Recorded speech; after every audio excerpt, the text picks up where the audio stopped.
సంక్రాంతికి కోనసీమ జిల్లా ఆత్రేయపురంలో నిర్వహించిన కేరళ తరహా పడవ పంద్యాలు రసవత్తరంగా ముసాయి. Sir Arthur Cotton Godavari trophy తుది పోటీల్లో 2 జట్లు ట్రోఫీని పంచుకోవాల్సి వచ్చింది.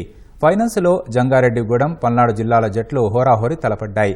జంగారెడ్డిగూడెం జట్టు రేసులో ముందు నిలవగా నానో సెకండ్ తేడాతో పల్నాడు జిల్లా జట్టు 2వ స్థానంలో నిలిచింది. పెద్ద తేడా లేకపోవడంతో ఇరు జట్లు మొదటి స్థానంలో నిలిచినట్లు ఖరారు చేశారు. 2 జట్లకు చెరో ₹1,00,000 చొప్పున నగదు బహుమతి ప్రకటించారు.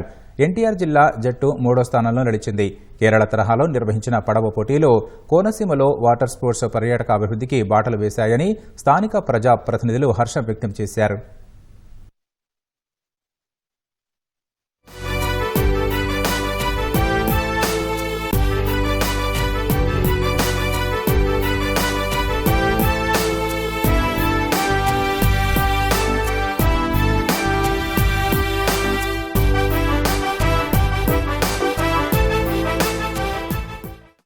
మేము ఊహించిన దానికంటే బాగా జరిగాయి.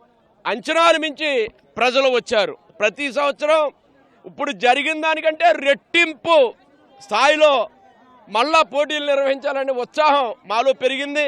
దీనికి ప్రధాన కారణం 20 రోజులుగా చాలా ప్లాన్డ్గా ఎక్కడా కూడా ఏ తొట్టుబాటు లోటుపాటు లేకుండా వచ్చిన వారిని అతిథుల మాదిరిగా చూసి సుమారు 480 మంది ఈత పోటీల్లో, పడవల పోటీల్లో పాలు పంచుకోవడానికి అందరూ రావడం జరిగింది.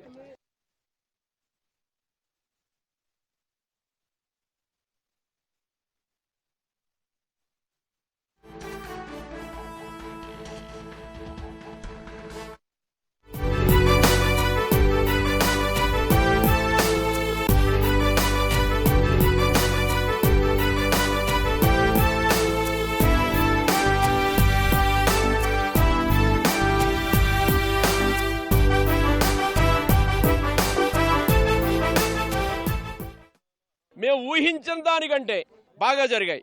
అంచనాలు మించి ప్రజలు వచ్చారు. ప్రతి సంవత్సరం ఇప్పుడు జరిగిన దాని